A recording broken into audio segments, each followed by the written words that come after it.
Hello there, and we are Geeks Assembled. Yes, we're back again, and I am back again. I've had a short break, but I am back. And, well, I have to apologise first off because standards have slipped. Standards have slipped while I've been away. Some of the cast, I've heard, got naked, but we've sorted it out, and don't worry, promise it won't happen again. And anyway, let's move on, because today we're going to be talking about Stranger Things. Yes, the Netflix series. And let's see what Craig has to say about this series. Go ahead, Craig. I really enjoyed this series. I binge watched it like nearly 3 times, different people. I like how it's a new story on like a classic backdrop. Essentially a story of a lost boy and the search for him, but also deeply about human nature. The primary characters are Mike Wheeler. He has 3 friends, Dustin, Lucas and Will, kind of like outcasts who come together in their Dungeons and Dragons role-playing scenario. And the beauty of Dungeons and Dragons is not to find the strongest character, it's as a group to come together as a whole to collectively benefit. I love the mythology behind it, like based on Theseus and the Minotaur. I love how it's linked with Stephen King novels, The Goonies, 80s horror, especially like films like The Monster Squad. And instead of like the protagonist being E.T. or in The Monster Squad, you've got Frankenstein, you've got Eleven. And I thought it was just, I'm going to give it a 10 out of 10. And I can't wait for series 2. A 10. We start off with a 10. Thank you, Craig. Now, talking about Stranger Things, let's go over to Connor. Go ahead, Connor. I binge watched Stranger Things a few nights ago, and this is an absolutely unbelievable series. It really is, truly unbelievable. I've never seen anything like it. And for a Netflix series that didn't get a lot of publicity beforehand, it was strange because no one knew anything about it before. So it just sort of appeared on Netflix one day, and all of a sudden the interest spiked like 300%, where everyone started to talk about it. The primary cast are pretty much spot on perfect. Winona Ryder she's just got to get so much praise for this because she's absolutely unbelievable in this. She really is one of the most damaged, insecure characters I've ever seen in a TV series. She plays it where she's sort of already beginning to lose her sanity. There's several references throughout where they're saying, this is pushing her even closer to the edge, which is sort of a reference to, I would say, her previous sort of life, because obviously her failed marriage with Will and Jonathan's dad, and the other aspects that sort of make her character who she is. And then you have the children, or the kids, the group, Dustin, Will, Lucas and Mike, who is a strong 80s reference to Stand By Me, I thought. And actually they had to audition with scenes from Stand By Me to get the role. Pretty much the entire story itself is made up of really sort of out there 80s references. Eleven's character is a mix of Carrie White and Charlie from the Stephen King works, Carrie and Firestarter. And in fact, I'm pretty sure in thinking that when Charlie uses her powers in Firestarter, she also gets nosebleeds. I think that's right, from using her powers. So that's sort of a really out there reference to that. You've got obviously, as is seen in the film, in the TV show itself, you've got the Thing posters and the Evil Dead all over the place. So it's pretty much a really 80s retro sort of TV series. As I said, Winona Ryder is the best thing about the series. full stop, I think. And then you've got David Harbour as Hopper, who starts off as sort of like, you don't think he's going to find the kid because he doesn't seem to care that much, but then you begin to start finding out more about him, and by the end of the series, when you see the pretty heartbreaking flashbacks of him with his daughter, and then you begin to see exactly what sort of a character he is and what sort of a person he is, and then how it motivates him on to find Will with Joyce in the Upside Down. It's just all a brilliant character piece.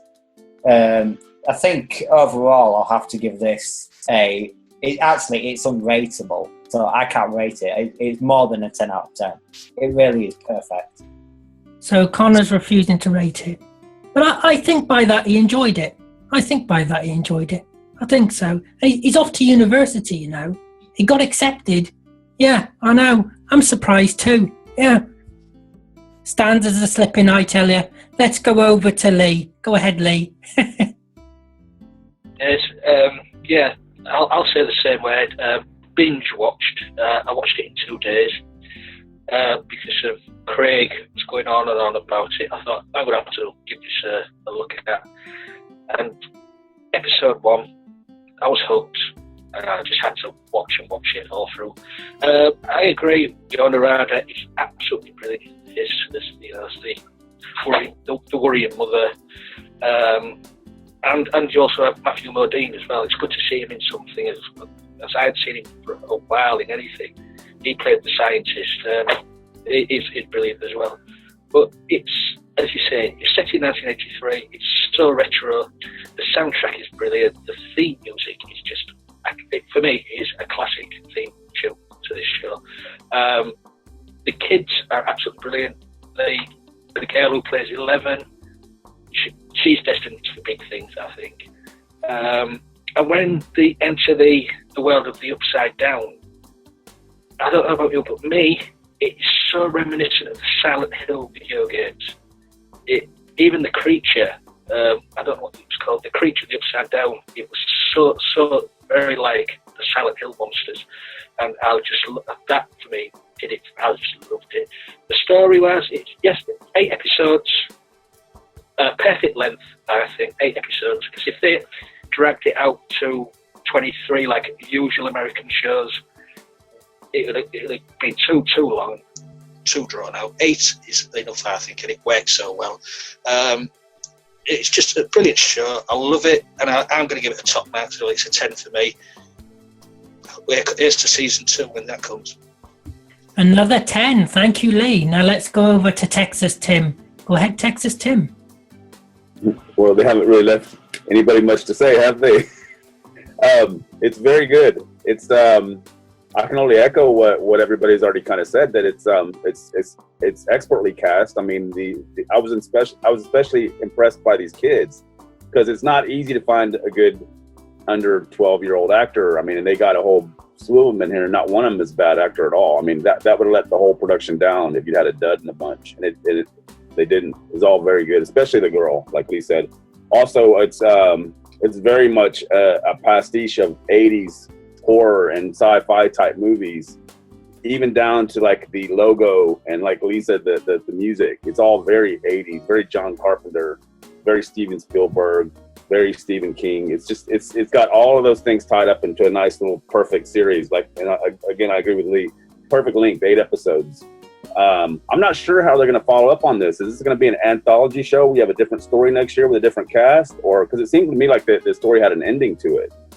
But I guess we have to wait and see. I didn't see anything online about it, but I'm pretty sure it'll be back in one way or another. So yeah, I agree. This was a great series. I didn't binge it. I watched it over this last week. I started last Sunday, and I just like to keep it going. You know what I'm saying? I didn't want to run out too quick. So, but yeah, I'd also give it a 10. I had a lot of fun with it. Another 10. Thank you, Texas Tim. Now let's see what Alex has to say about Stranger Things. Yes, I binge watched it on another site. It was a little hard in terms of the credits. However, the first 6 episodes I really liked. There is an 80s feel to it. It is a good cast. I especially like Winona Ryder, but I've always liked her anyway. I'm glad she had more than 5 minutes airtime. She finally gets to sink her teeth into a role again. I also like the teenage couple. The kids didn't impress me that much, but they are good actors. So I don't know if it's the writing or if they were stretching it out. I didn't like everything in the story or in the series, but I did like most of it, and that's unusual for a modern show, a current show. I usually watch older shows. I did lose interest by the 7th episode, though. But as I said, I did like Winona Ryder. I did like the soundtrack. I did like the 80s feel. I did like the teenage couple. And I did like the first 6 episodes. So I'm going to give it 8.7. So I'd say that I definitely would recommend this to people. So it's nice to see a modern series that I actually pretty much like. Oh, an 8.7. That's very precise. Thank you, Alex. Now we've got a new face here today. So let's go over to John. Everybody, welcome John. Hello there. How are you doing? All right. Yeah. What I've actually seen of it, I enjoyed. I've only seen parts of the first episode, and being disturbed by Craig most of the time. He kept interrupting me like so. It was, what I've seen, I love the backdrop. I love the 80s feel, 70s, 80s, Stephen King. And I think it was the kids that carried this series on. And they've done really well in this particular production. Music's brilliant. I do like that. I do like that old 80s retro feel, and I can't really add too much, too much more to it until I've seen more of enough of it, and it has captivated me, and I'll give it a 7. A 7. Thank you, John. So now over to me. Well, what do I think? Well, I have to be honest. This isn't my type of thing. Visually, it looks great and all that, and the cinematography is good, and the acting's good, but it's not my thing. I don't get why it's so popular. To me, it's just another TV show. I don't know why Connor's thinking it's unscorable. I don't know. I don't get it. Maybe I'm missing something. I wasn't around in the 80s. I was, born in the 80s, but I was too young. I was only a baby in the 80s. So maybe it's because I didn't see the 80s. Maybe that's why I couldn't connect with it. I mean, the acting, like I said, is very good, and the creatures and that are good. And there's some creepy elements in it. But it just didn't work for me. Just not my thing. So I don't really know what to give it, really. I'll give it a 6. I'll give it a 6. Because I know it's like good. I know that people love it and that it's good. It's just not for me, if you get what I mean. So, Kevin, are you there? Yeah, sorry I was late. Let's go over to Kevin. I'm going to give it a 6. So let's go over to Kevin. Go ahead, Kevin. It's just in time. Well, what a show it was. Even I was in the 90s, but I saw all those movies, all those, I saw E.T., I saw all those Spielberg, Steven Spielberg movies. So it was very recognized the tone, like there are, which was it, 5 kids looking for, for their friend. And it's very, I liked the story very much. It was very, I was like, I saw the trailer and then I was like, all right, let's see this.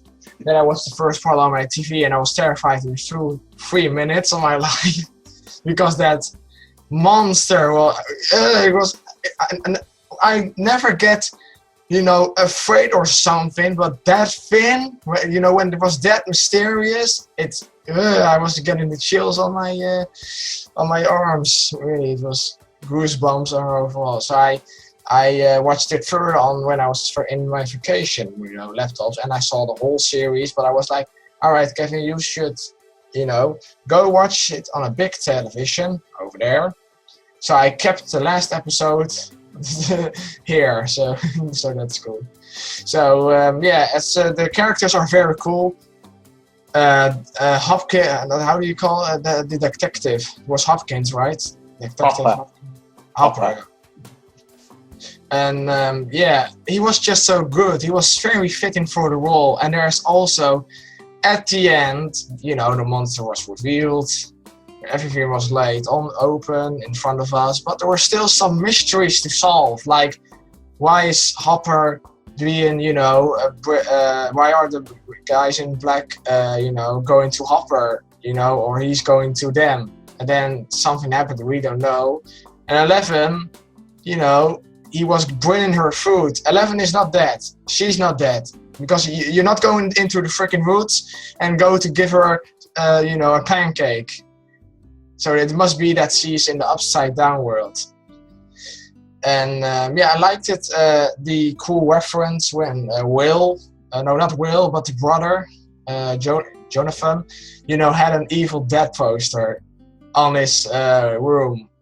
And then, the father said, that's inappropriate for that now. So there are some jokes that are just funny, it's just like, it had an 80s feel to it. It was set in the 80s.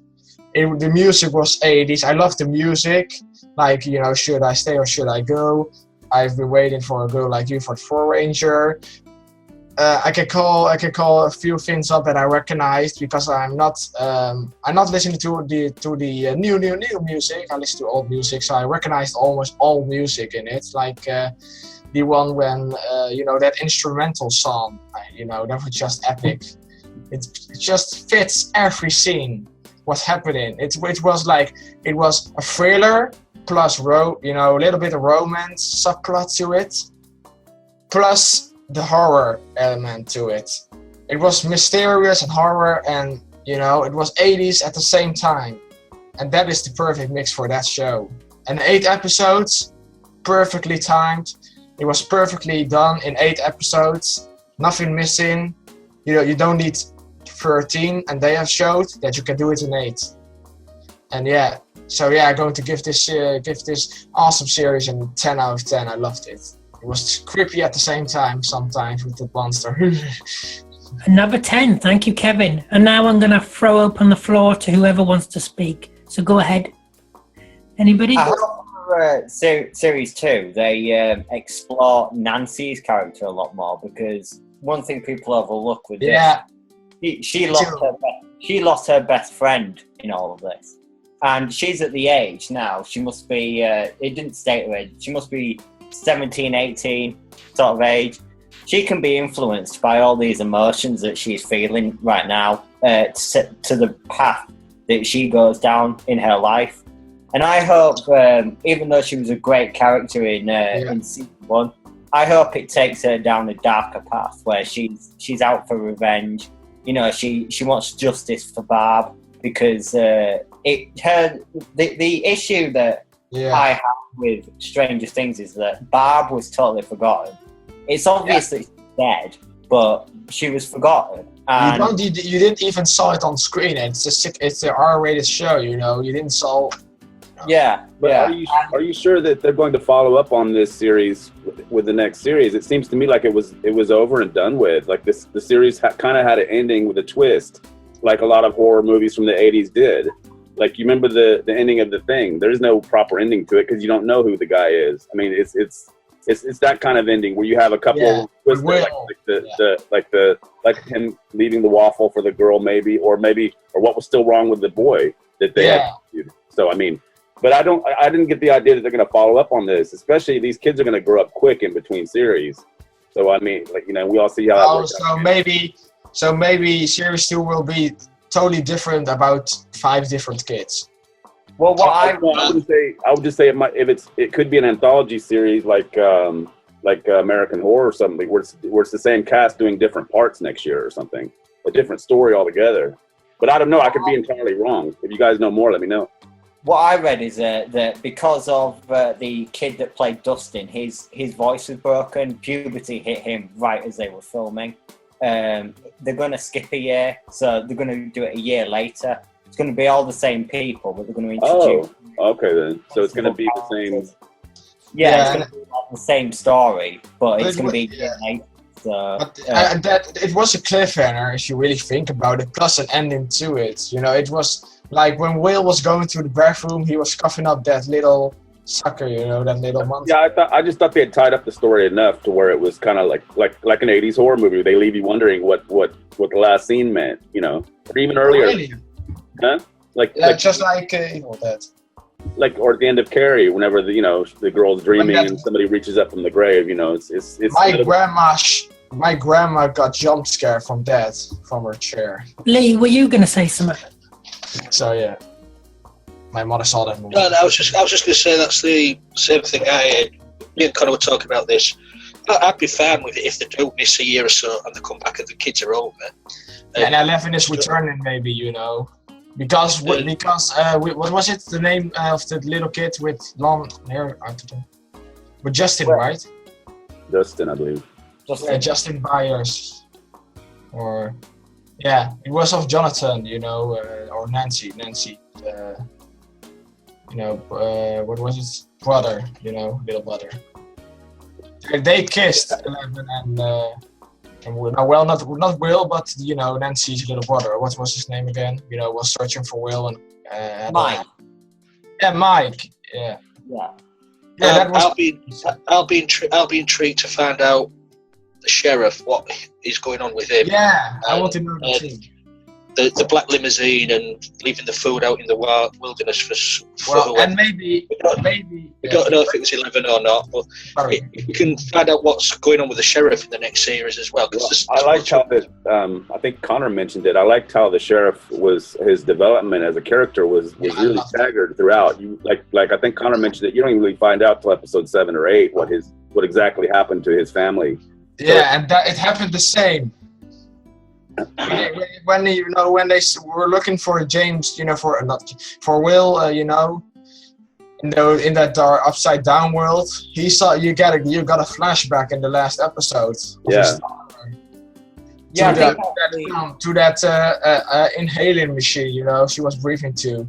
But then I think going back to that, actually, the use of flashbacks in this series was absolutely perfect. I think it pushed the story further and it made you understand the character. I loved when he was going full crazy, you know, for one part. He was looking in all those bottles of lightning, you know, where that microphone was.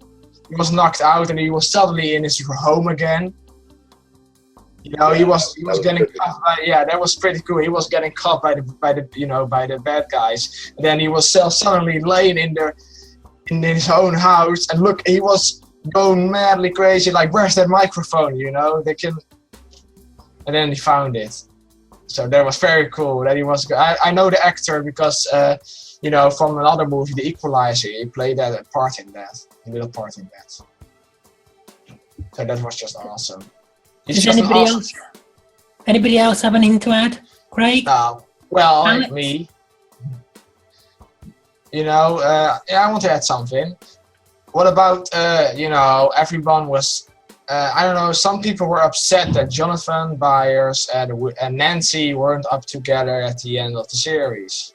How do you guys feel about that? Can't have everything. Yeah.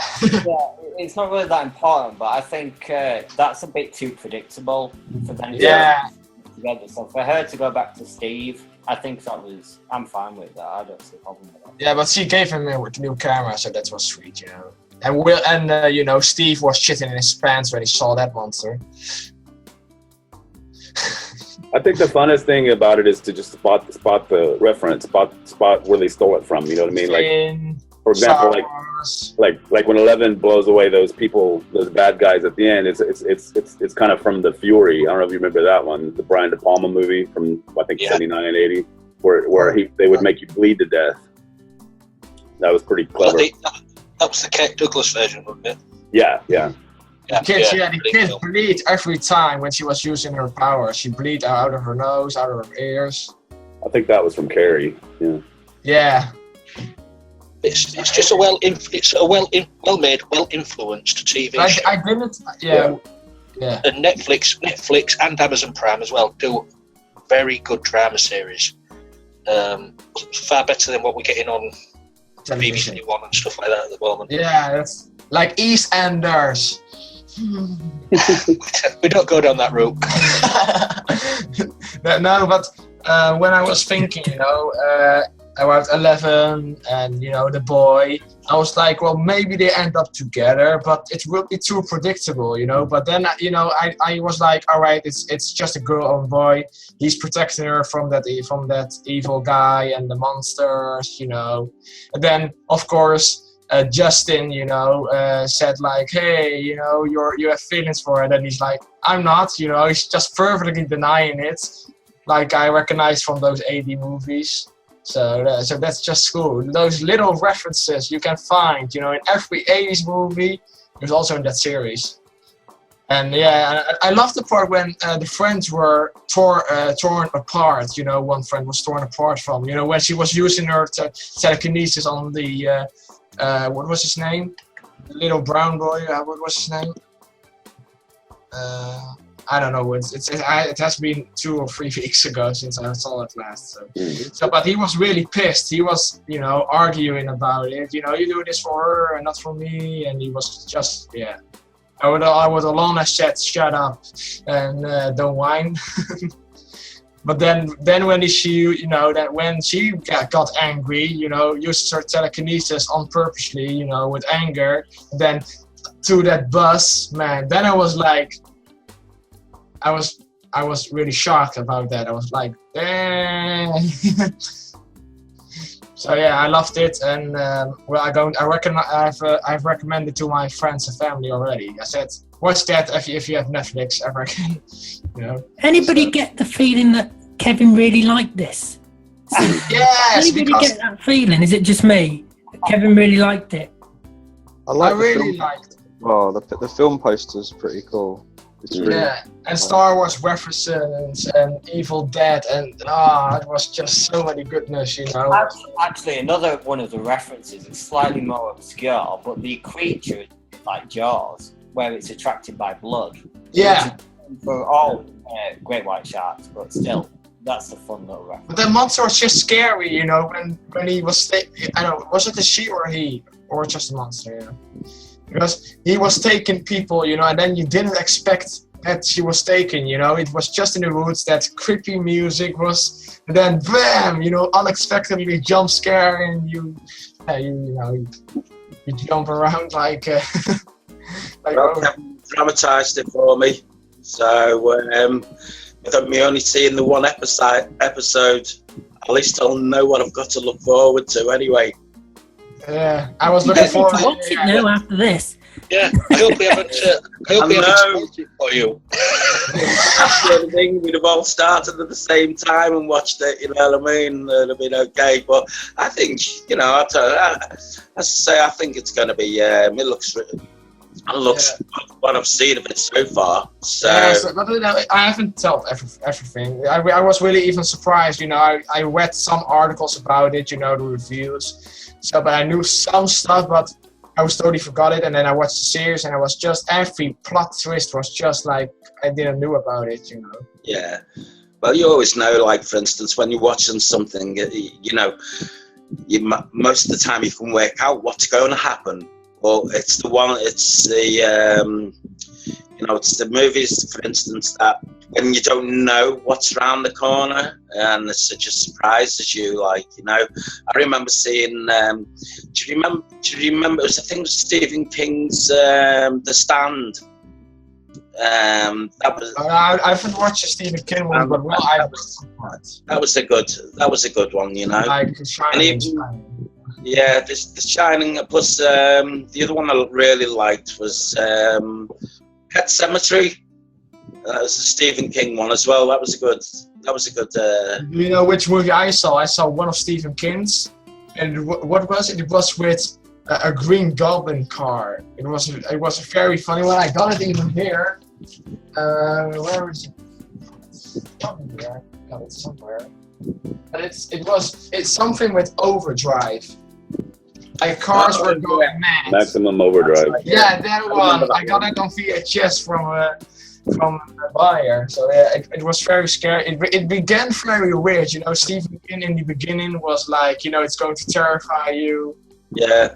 Actually, it was really frightened, and you know, I was like, all right, you know, talking cars, you know, with horns, and you know, driving people to death on one place. That's just cool. It was all on one location, that movie. I like that. You know, just like Die Hard. You know, it was all at one location. Yeah, no, that was good.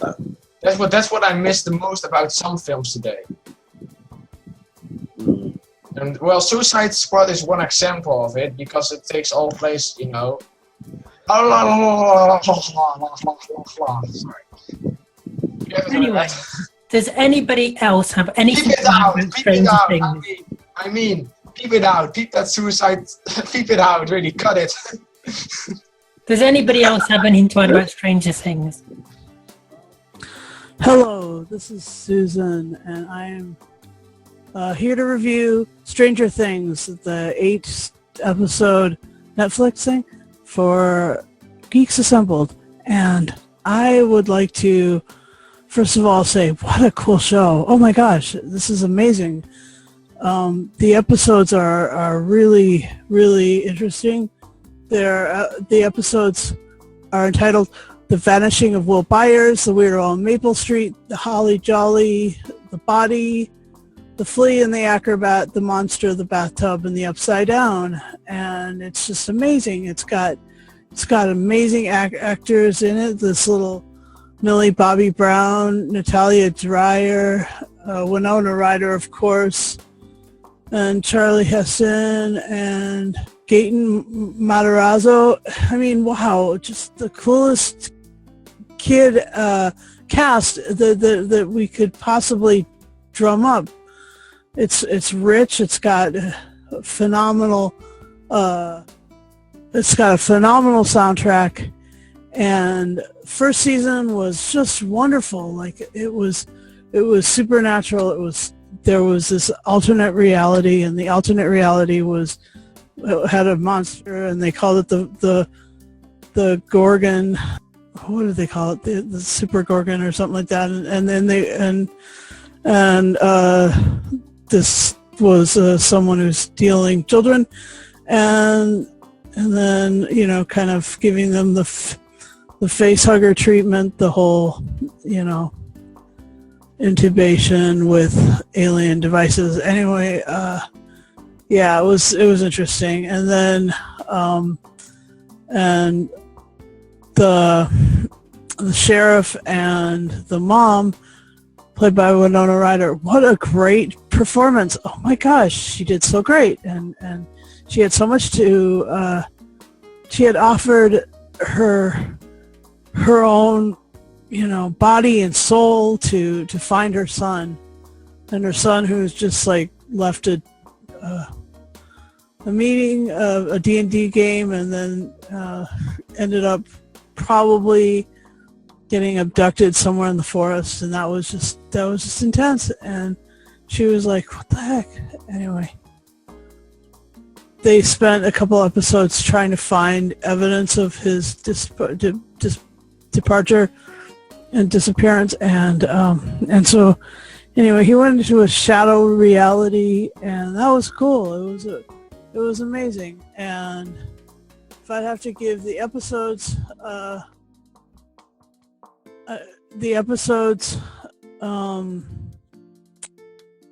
scores, I'd say episode 1, 2, and 3, I'd give 7. 4, 5, and 6, I'd give an 8. And 7 and 8, I'd give a 10 to. It just got better and better and better as it went. Anyway, and all over, I'll give it an 8.5 because it's so cool. Anyway, thank you. That's all I've got.